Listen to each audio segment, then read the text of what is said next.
സ്തുതിക്കുന്നു ഞാൻ എൻ ദൈവമേ, നന്ദി എന്നീശുപരാ. പാപത്തിൽ നിന്നെന്നെ വീണ്ടവനെ, പാറമേലെന്നെ നിർത്തിയോനെ, ഉന്നത പദവിയിലിരുത്തിയോനെ, നല്ല കർത്താവേ സ്തുതി നിനക്ക്. സ്തുതിക്കുന്നു ഞാൻ എൻ ദൈവമേ, നന്ദി എന്നേശുപരാ. പ്രാണനെ മരണത്തിൻ പിടിയിൽ നിന്നും, ആയുസ്സിനെ കണ്ണുനീരിൽ നിന്നും, അധ്വാന ഫലത്തെ നഷ്ടത്തിൽ നിന്നും സൂക്ഷിച്ച ദൈവമേ സ്തുതി നിനക്ക്. സ്തുതിക്കുന്നു ഞാൻ എൻ ദൈവമേ, നന്ദി എന്നേശുപരാ. കാതുകളും നല്ല കണ്ണുകളും കൈകാലുകൾക്കാരോഗ്യത്തെയും ദീർഘായുസ്സും മനസമാധാനവും തന്ന കർത്താവേ സ്തുതി നിനക്ക്. സ്തുതിക്കുന്നു ഞാൻ എൻ ദൈവമേ, നന്ദി എന്നേശുപരാ. ഭൗതിക നന്മകൾ തന്നവനെ, ജീവിത സൗകര്യങ്ങൾ തന്നവനെ, നല്ല കുടുംബം തന്നവനെ, പ്രിയ കർത്താവേ സ്തുതി നിനക്ക്.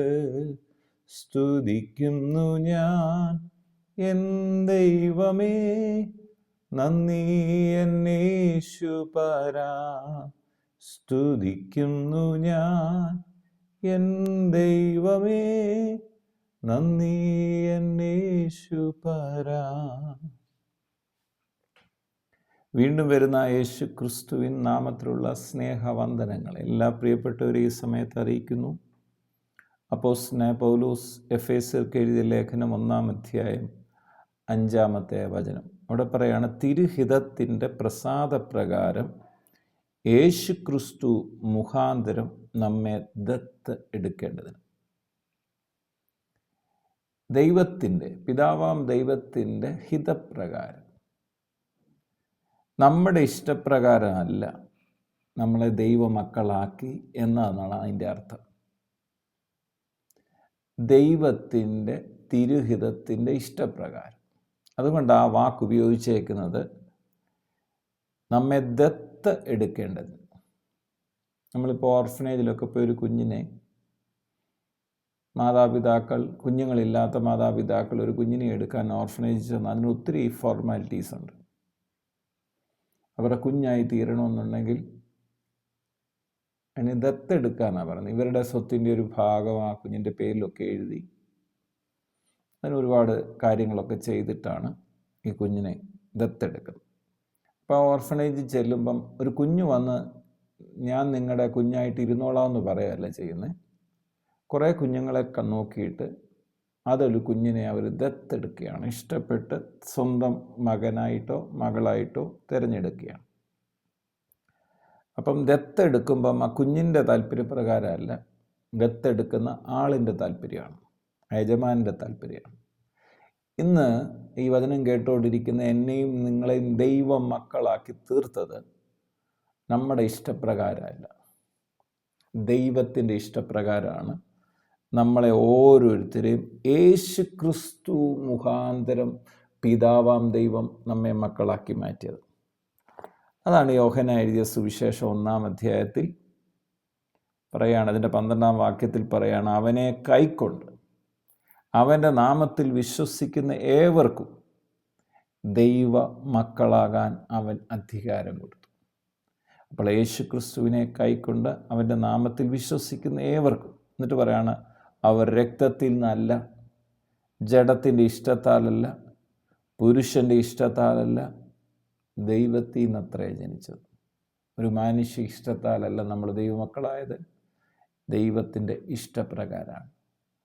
ദൈവം തൻ്റെ ഓമനപുത്രനായ യേശുവിനെ ഈ ഭൂമിയിലേക്ക് അയച്ചതിലൂടെയാണ്. യേശു ക്രിസ്തുവിൻ്റെ രക്തം കാൽവരി ക്രൂശിൽ അവസാനതുള്ളി രക്തം വരെയും ചൊരിഞ്ഞതിലൂടെയാണ് നാം ദത്തെടുക്കപ്പെട്ടത്. യേശു ക്രിസ്തു മുഖാന്തരമേ ദത്തെടുപ്പ് നടക്കത്തുള്ളൂ. പിതാവാം ദൈവം യേശു ക്രിസ്തു മുഖാന്തരമാണ് നമ്മെ ദത്തെടുത്തത്. അവനെ കൈക്കൊണ്ട് അവൻ്റെ നാമത്തിൽ വിശ്വസിക്കുന്ന ഏവർക്കും ദൈവ മക്കളാകാൻ അധികാരം കൊടുത്തു. ഇവിടെ എന്താ സംഭവിക്കുന്നത്?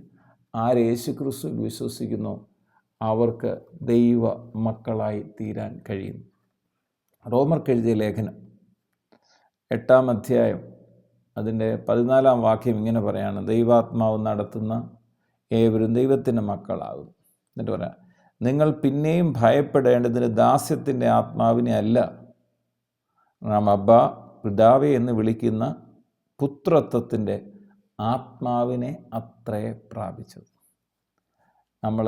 നമ്മളെ ദത്തെടുത്തപ്പോൾ യേശുക്രിസ്തുവിനെ സ്വീകരിച്ച് നമ്മൾ ദൈവമക്കളായി തീർന്നപ്പോൾ എന്നാണ് നമ്മളെ ആത്മാവാണ് ഗൈഡ് ചെയ്യുന്നത്. ദൈവാത്മാവ് നടത്തുന്നു, അവർ ദൈവത്തിൻ്റെ മക്കളായി മാറുന്നു. നിങ്ങൾ പിന്നെയും ഭയപ്പെടേണ്ടതിൽ ദാസ്യത്തിൻ്റെ ആത്മാവിനെ അല്ല, പിന്നെന്താണ്? അബ്ബാ പിതാവേ എന്ന് വിളിക്കുന്ന സ്വപുത്രത്വത്തിൻ്റെ ആത്മാവിനെയാണ് നമ്മുടെ മേൽ പകർന്നത്. അപ്പോൾ ആത്മാവാണ് നമ്മളെ ദൈവമക്കളാണെന്നുള്ള കാര്യം തിരിച്ച് ബോധ്യം തരുന്നത് പരിശുദ്ധാത്മാവാണ്. എന്നിട്ട് അതിൻ്റെ 29-30 പറയാണ്, അവൻ മുന്നറിഞ്ഞവരെ, നമ്മളെ മുന്നമേ അറിഞ്ഞതാണ്, തൻ്റെ പുത്രൻ അനേകം സഹോദരന്മാരിൽ ആദ്യജാതനാകേണ്ടതിന് അവൻ്റെ സ്വരൂപത്തോട് അനുരൂപമാക്കാൻ മുൻ നിയമിച്ചിരിക്കുന്നു. യേശു ക്രിസ്തുവിൻ്റെ സ്വരൂപത്തോട് അനുരൂപമാക്കാനാണ് നമ്മളെ മുൻ നിയമിച്ചത്. അങ്ങനെയാണ് വിളിച്ചത്, ദത്തെടുത്തത് എന്ന് പറയണം. മുൻ നിയമിച്ചവരെ എന്ത് ചെയ്യാണ്? വിളിച്ചവരെ നീതീകരിച്ചും, യേശുവിൻ്റെ രക്തത്താൽ നീതീകരിച്ചും, നീതീകരിച്ചവരെ തേജസ്കരിച്ചും ഇരിക്കുന്നു.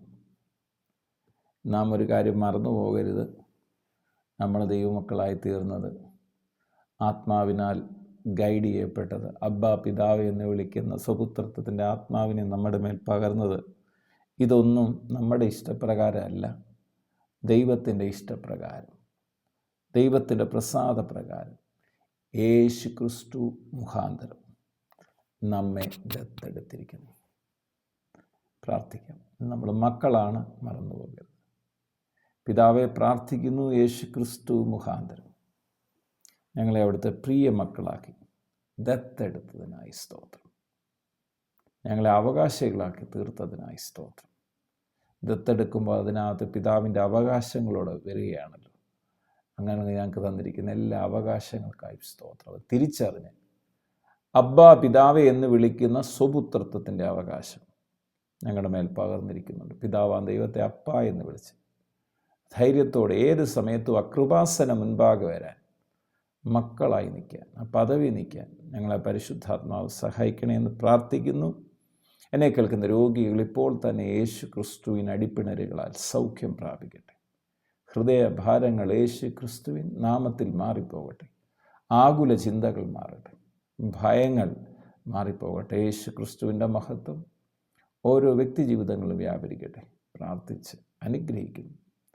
സകല മഹത്വവും അർക്കപ്പെട്ട കുഞ്ഞാട് യേശുവിൻ പുനനാമത്തിൽ പിതാവേ, ആമേൻ.